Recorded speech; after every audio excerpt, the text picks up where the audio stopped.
This is Defender Radio. Defender Radio is brought to you by the Association for the Protection of Fur-Bearing Animals. It's the week of Monday, February 27th, 2017, and this is Michael Howie, welcoming you to episode 418 of Defender Radio. Talking about conflict isn't always easy. Emotions can be high. The sight of a large animal can be unnerving and cause an instinctual fear reaction. And the loss of a family pet can be devastating, not just for the family, but for an entire community. Frequently, the emotional upheaval leads to a desire to find a problem, and a coyote can be an easy target. Though the science showing the lack of effectiveness of lethal control to prevent conflict is growing, as is the evidence of successful non-lethal coexistence strategies, there is still a lot of breakdown in communications about coyote conflict. From reporters who simply don't know there's a difference between a conflict and an attack, to residents whose heightened fear makes it difficult to see the full ecosystem in their backyard, finding ways to talk about conflict is a challenge all on its own. Fortunately, we have advocates like Leslie Sampson, the founding executive director of Coyote Watch Canada, to discuss how to pose questions in an investigation of conflict, to considering the range of animals that could have made those footprints in the snow, and why we need to see coyotes as an integral part of our communities. Leslie joined Defender Radio. Lately, you and I, in our talks, have been looking at a lot of media reports of conflicts, and some of this has been ranging anywhere from someone saw a coyote on their street up to stories of people being surrounded by and attacked by groups of coyotes.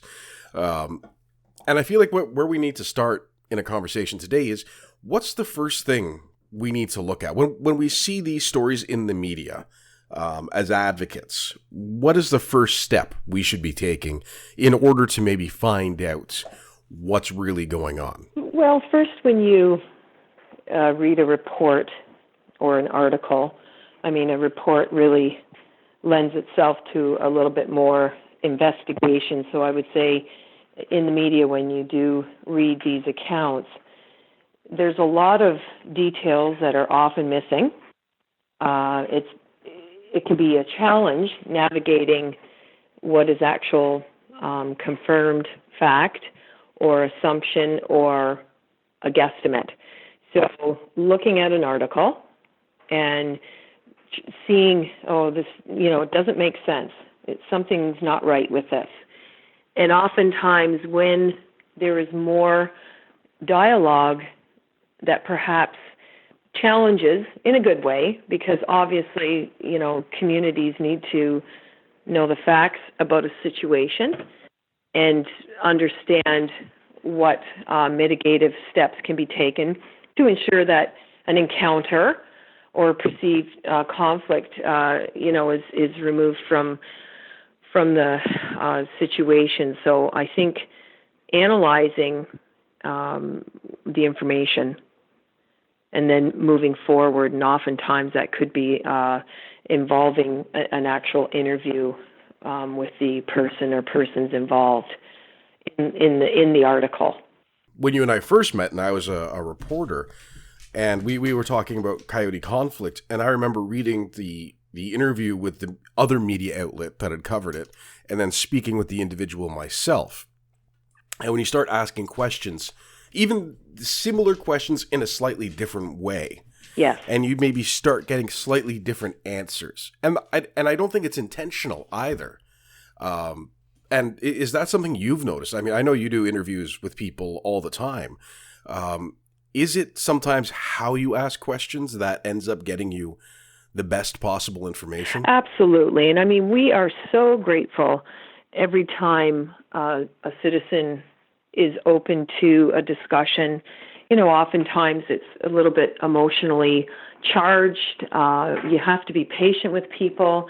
And unfortunately, the media can play such an important role in educating and facilitating accurate information, but oftentimes you're having a reporter do an article who really doesn't understand, first of all, canid behavior, and then really doesn't have the skill set to ask the questions to get the answers. So a lot of times what we find once we have that opportunity to engage with an individual that's experienced something, when we do ask the questions, there's often different ways of asking, bringing out scenarios that a person that's fearful or upset or really concerned might overlook. I mean, a perfect example of that is the recent footage that went viral of an individual going into a building with an alleged coyote in pursuit. And clearly, it wasn't a coyote, it was a domestic dog, but I mean, that article and footage went viral, and, you know, had somebody been able to sit down and talk to this individual, we understand, though, how folks can misidentify animals in the landscape. And it's, you know, we have to, again, be patient with people, especially if a family pet's gone missing. And so an article that's written in the paper has very limited information that can be based on fact and science. And I think without the investigative component, whether it's through that reporter going back out, like you and I, our first meeting, you know, that's what we did. You shadowed me in a particular area, and, you know, clearly, because human behavior sometimes is more, you know, we can kind of rely on these, you know, behaviors of, we're going to find food here, this is an attractant here. Well, this doesn't make sense because there's no tracks in this area, so clearly it couldn't be a coyote or even a domestic dog. So a lot of those questions, I think there are some stellar reporters that understand, you know, how to ask questions, but also if they're only going to base it on previous articles that somebody else has written, I think it fails the community and it falls short of providing accurate information to the public.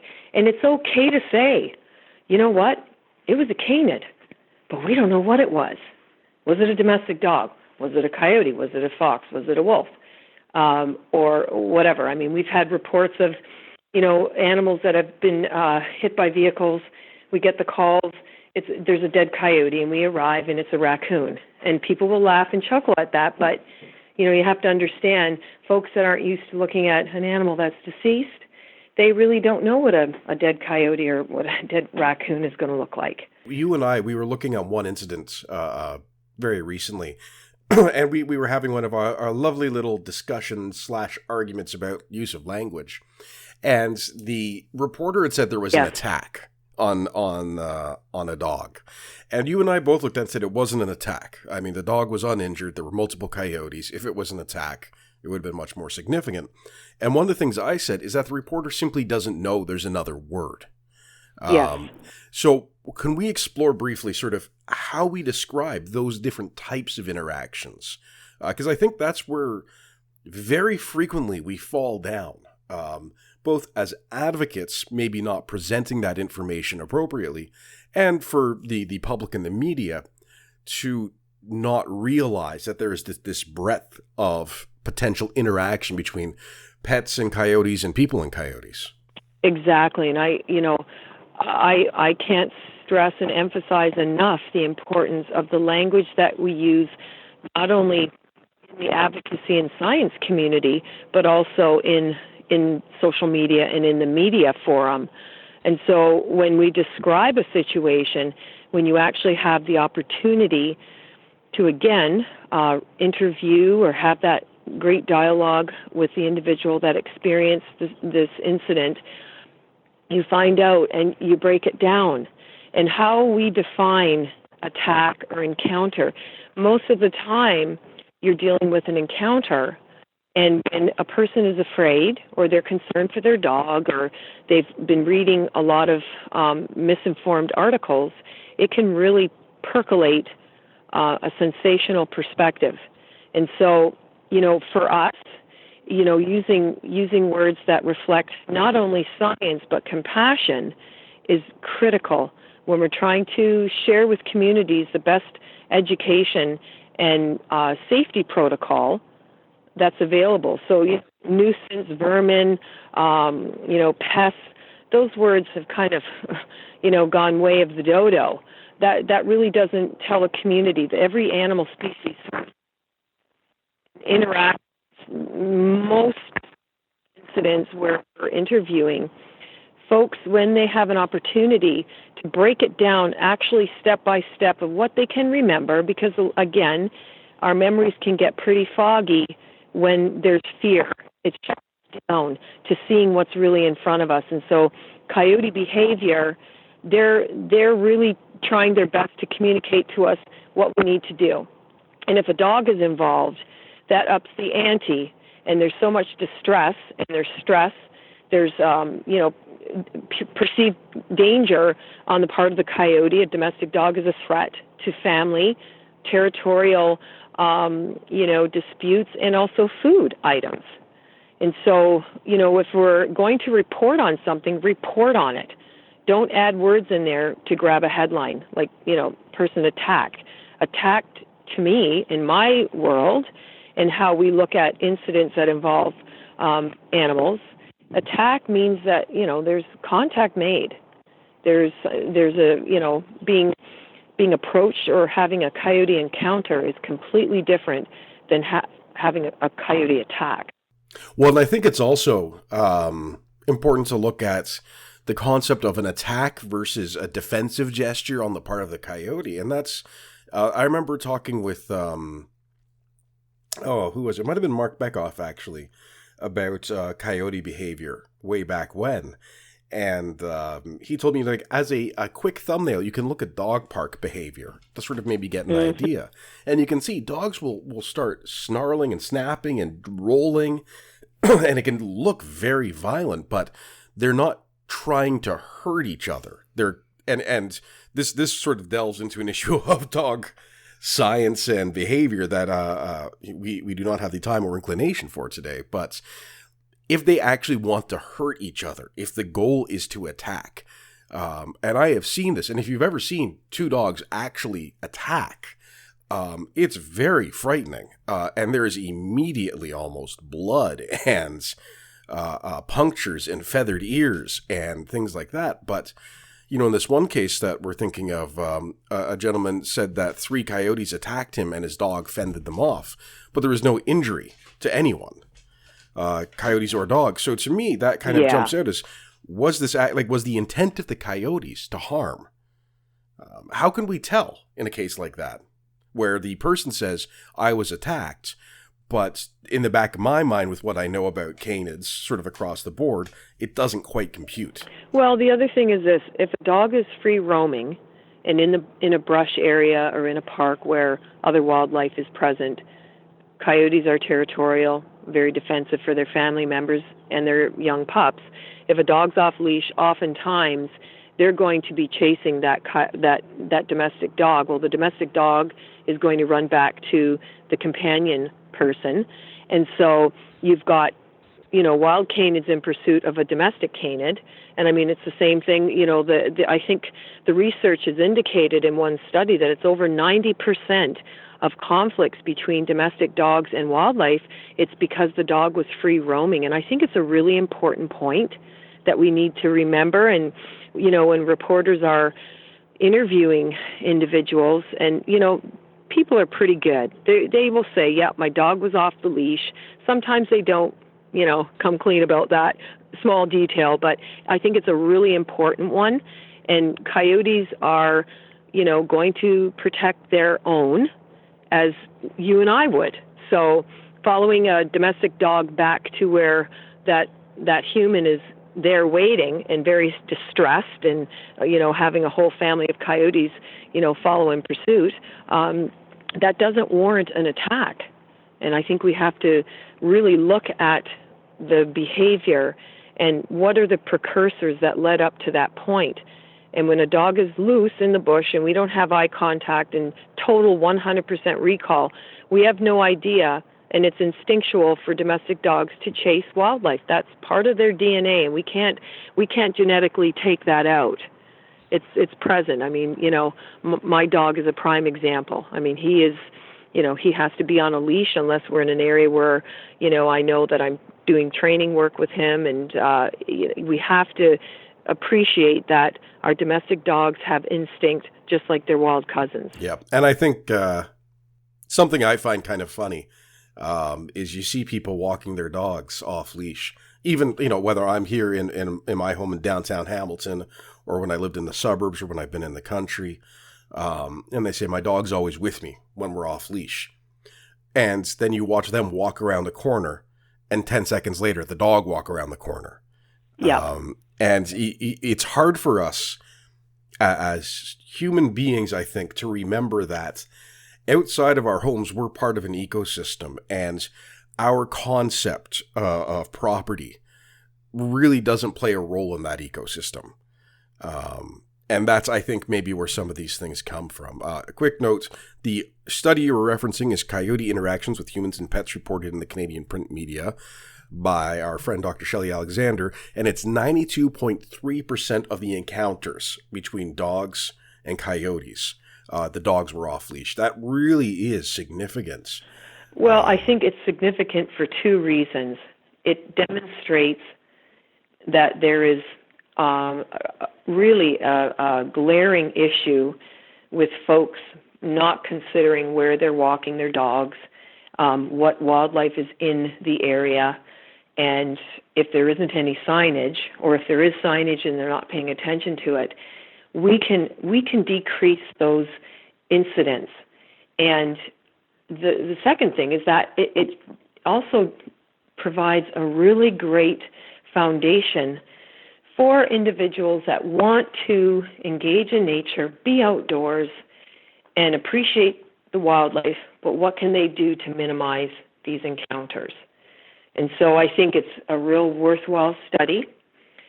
I think it's a transition period for dog walkers to appreciate that, we actually had a post on Facebook for the love of leash. That leash can minimize so many incidents that occur. And the other thing is this: when our dogs are running loose in wildscapes or in urban areas where coyotes or fox are, setting up their homes, all of those wildlife species, including deer, not only are we dispersing them unnaturally and they're expending energy, but we're also putting them at risk and the dog, because that dog could run in the line of traffic, or that dog could be caught in a snare or a trap in the bush that we're not aware of because there isn't any signage that is part of regulations for those kind of devices in our community. So, there's a number of things that put our domestic dog at risk running off the leash. But when we're investigating these incidents, it's really critical to get the facts surrounding what actually did happen and why. Well, and speaking of what actually did happen,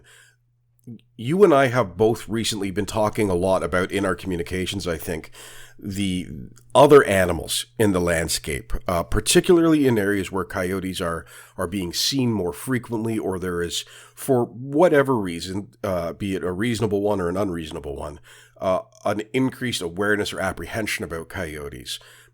Anytime there is any kind of wildlife conflict, it is immediately considered coyotes. There was an article in British Columbia on Castanet, and I was genuinely surprised that this got published, where a woman said she has seen a coyote, and when walking her dog at 2 a.m, heard animals growling and snarling and fighting, said it was coyotes killing dogs. And that was the extent of the article. Yeah. This one person's sort of interpretation of what they heard at and this is, I remember I actually sent you a recording following that because I wanted to verify. Yeah. I heard 2 raccoons fighting while I was outside with my dogs. And I said, is that raccoons? Because they make such this wild sound sometimes in certain situations. And it's understanding all of the different animals that could be involved in a conflict. But people seem really reticent to accept that it could be one of these birds of prey, or another canid, or even an animal like a raccoon or a skunk or a possum. Well, all of our animal species for the most part, are going to vocalize, whether, they're communicating amongst their own species or it's a warning for other animals. So you hear vocalization, and we have heard this thousands of times that, we heard the coyotes ripping apart an animal, and it was awful. I was terrified, and I said, well, you know what? First of all, it would be like us sitting at the dinner table with our mouth full of food trying to sing opera. It's just not even an accurate conclusion. I understand why folks would think that, but they're also not going to be advertising that they've found a food source. And coyotes are very good at what they do. They're great at foraging and hunting. And the scuffling and these sounds that we hear are often, interspecies interaction. And raccoons, owls will vocalize. And for somebody that's not used to hearing these vocalizations, it can be very concerning and confusing. And so I think, again, when we have an opportunity to, investigate and hear these vocalizations, because a lot of folks will send us samples of what they heard. And, it's a good time to get the facts out there and help folks, again, work through what's fact, what's fiction, what's an assumption, and what's actually happening. And so when we do the investigations on sites, whether it's for a farm or a residential area, or green spaces where dogs and coyotes might interface, we are looking for evidence of the species that are in that area. So doing that species inventory, which would also include birds of prey. Do we see pellets and whitewash? What evidence do we see of kill sites? Birds of prey, they consume and will carry prey away. But there's certain evidence of what species actually was involved. And then once an animal is deceased in the landscape, that becomes a food source for a wide range of other animals that will take advantage and feed carrion on that deceased animal, which is it's traumatizing for folks that have lost a pet and then their pet is found in the landscape. But there's processes and steps that can be taken to look at the facts. Well, and I had a Facebook memory pop up of a blog I had done about 2 years ago, and you'll remember this one. It was either Pennsylvania, that's JJ saying hello, either Pennsylvania or New York, sort of somewhere in that sort of northeast portion of the United States. A German Shepherd dog had been found dead and partially consumed by coyotes. And the town that this happened in sort of started literally and figuratively losing their minds. They were calling for traps and investigations and this and that. And finally, there was a necropsy done on the dog, and it was found out that it was blunt force trauma that killed it, probably hit by a car. Yeah. And that coyotes, as well as other species, had been feeding on the corpse. And it's very difficult. I think you're right. And you really nail it, is for us to sort of see these members of our family. And, I'm petting mine, JJ, right now, who you've met. And to remember that all life plays a role in it. It's a very difficult and emotional concept that I think we and you said very rightly, we need to be very compassionate when those conflicts occur. Yeah, I mean, nobody wants to ever, see a situation where a family pet has, died. But the other thing is this, I mean, an animal can be hit by a car and run off and perish in the bush from brain injury, internal bleeding, a wide range of physiological damage and injury. And so an animal can be left in the bush area and we don't know that it's there. And so the other thing is, if a family pet does go missing, to keep on trying and go out. But I mean, some domestic dogs can travel great distances. We have a wonderful story about Dot, who went missing for a month and, it was right out there front and center. The coyotes got this dog, and this little, really high-spirited, beautiful little dog survived on its own for an entire month until eventually it was found. So, I think we need to really encourage folks to make sure that you keep looking and, don't give up. And that often, sometimes the body is never found, especially if it's a bird of prey that takes that small dog or cat. You might not ever find remains. So that can be very upsetting for folks too. And I think, it's a difficult subject, and people want something to pay for their pet's death. But I think we have to keep going back to the science and the evidence. And, sometimes the conclusions just are not based on science or facts, and it's based on emotion. But those are the stories that garner so much traction in social media.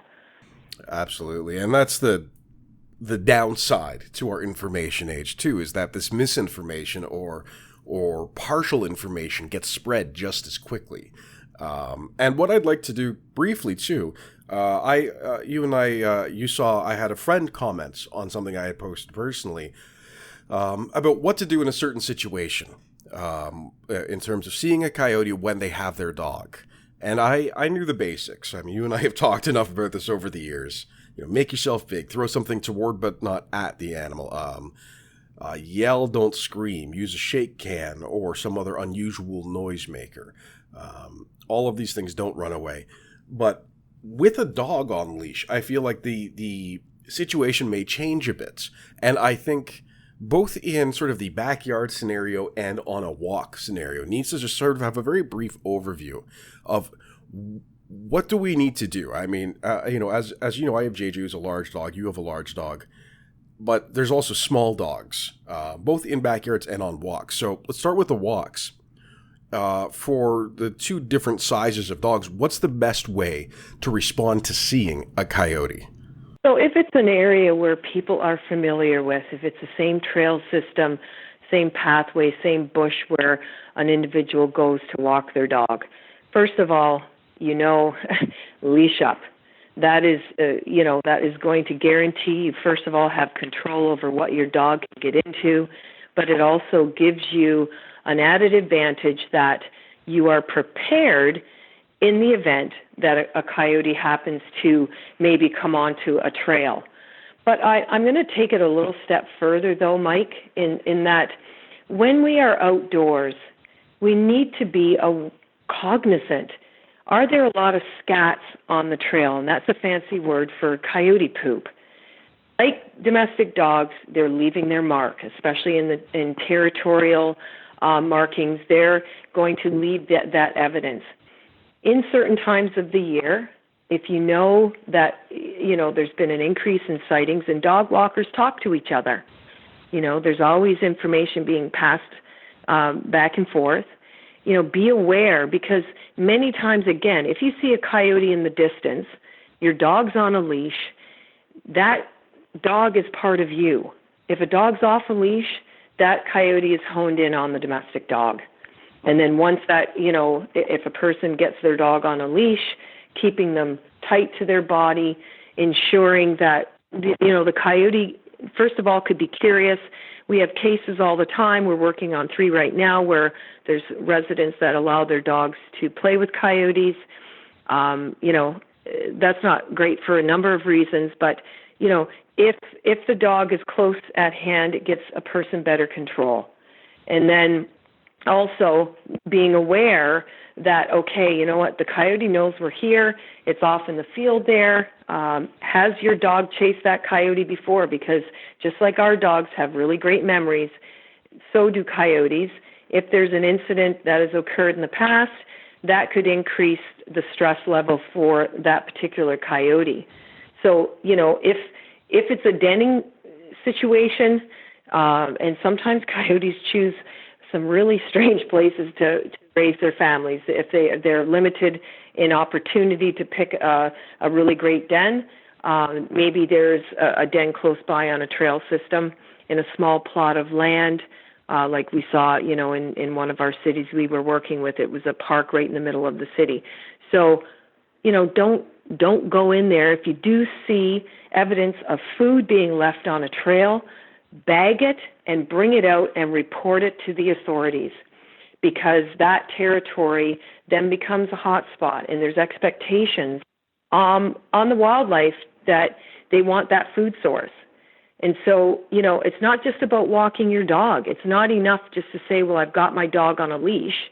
Look at what's happening in that area. And if there is evidence of feeding, it must be reported. They can, even send us an email and we can connect with the city where it's taking place. So those are things that we engage in the outdoors. We want to have that exercise, that spiritual wellness, but we have to kind of broaden how we're looking at our place in that ecosystem. And there are no political boundaries in nature. They're going to go where they go, easiest travel corridor, getting to the food source. If it's a human-provided food source, they're going to navigate through backyards and, ravines to get to that food. We have seen, you and I working together, you and I individually, with backyards in particular, is people have an expectation of safety in their backyard, which is reasonable. Yes. However, it's also, especially I think in areas, I think of like my folks' place in the suburbs that backs onto a ravine. It's like, yes, they have a fence, but they are also well aware that they regularly have raccoons and squirrels and chipmunks and birds. And once or twice, they have seen a coyote come up to that fence and check things out. Yes. So how do we then say to someone, yes, this is your property and yes, you should feel safe here, but... So the recent case in New Brunswick, an eagle actually grabbed a hold of a small dog, and they had let their dog out in the nighttime, and they defended the dog by hitting the eagle with a shovel. I think one of the most important messages that seem to be lacking in awareness is that, your backyard is an ecosystem. Even if there's a fence there, it really isn't going to protect your small dog or cat, first of all, from slipping under the fence. And, we do investigative assessments for some homes, and the fence needs to be repaired, that kind of thing. But a bird of prey is very capable of taking a small dog or cat.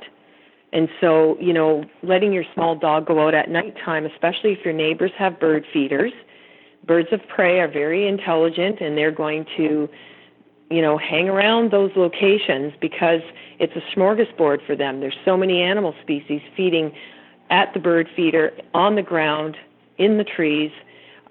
So, sharing that information with the public and letting them know, hey, go outside, even tethering your dog, small dog on a leash in a backyard at nighttime, that dog is still at risk because, a bird of prey can very easily swoop down, try to grab that little pet, and then flying away, and then it's pulled out of the talons, and a lot of things can happen, or the harness can come off.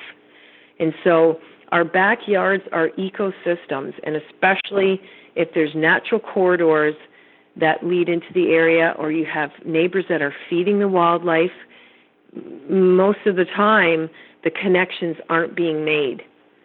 And so the backyard, if you have green spaces around, and there have been sightings of canids, whether it's fox, coyotes, or wolves, you've got to be aware that, okay, if they're around, so are other animal species. I mean, ermine are very capable too. But once our dog leaves our property, a wide range of risks and dangers are befalling that animal. And what happens after that, out of our vision and our care, a lot of times it's guesswork what actually happened. Finally, to wrap up, something I was thinking about, as we prepared for this interview today, was the people who, for whatever reason, think coyotes do need to be killed, culled, controlled, etc., who will look at what we do and say, you're completely, like, you will never admit a coyote could do wrong. And yeah, you know where I'm going with this. Yeah. And it's, I struggle with sort of, we had someone on Facebook the other day that I ended up having to get to ban because they were being somewhat irrational and inappropriate. But, you know, it's they see us talk about coexistence and say, well, what if and what about? And I kind of want, it's like, the whole reason we're doing this is to prevent that from happening. But a lot of people seem too quick to jump onto that of, you know, you're saying coyotes are good, but what about this time that this bad thing happened? How do you respond to that? Or how do you think advocates should respond to that? Well, first of all, I think we have to honor that all animals play such an important role in the ecosystem, right down to ant species, butterflies, canids, the natural carrion feeders. So, you know, stepping out of the argument of whether coyotes are good or bad, first of all, they're from the same canid family as our domestic dog. So many of the absolutely fascinating characteristics of these wild canids, we see subtle examples of that in our own pet community. People are reluctant to change for a variety of reasons. And for us, coexistence does not exclude safety. If it's true coexistence, safety is part of that thread and that patchwork of creating awareness, education, and prevention protocol. And so when a person will say, well, you know, coyotes are bad and they're killing this and that, well, you know what? Absolutely. There are individual coyotes that have, you know, killed domestic pets. They might go after livestock. But at the end of the day, if you're looking to remove coyotes from the landscape, first of all, scientifically, there's no way that we can. It's not going to address the inherent issues that are in a community. So if your neighbor is feeding roast beef to the coyotes every other day, or food items, other coyotes are coming into that landscape afterwards. And so the human behavior is, when it changes, it's so empowering. People really embrace the opportunity to practice good stewardship. And so there's always going to be the odd person that will have their own agenda about whether coyotes are good or bad. Deciding that and where somebody stands really has little bearing on true coexistence, because coexistence is going to involve all of us co-flourishing with not just each other, but with the nature. And we have to appreciate the ecological role that coyotes bring to the table. I mean, we've had such an increase in coyote sightings. Many of our communities have an influx of rats. It's just the climate and infrastructure changes impacts where animals are going. And so, you know, again, highlighting what the role is for these animals. I mean, thousands and thousands of rodents are consumed by fox and coyotes. They do such a great service for us.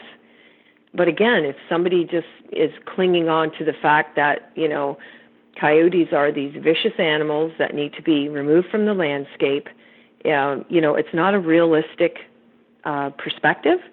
But, you know, we can only provide what has been field tested for us and what has worked and is working now.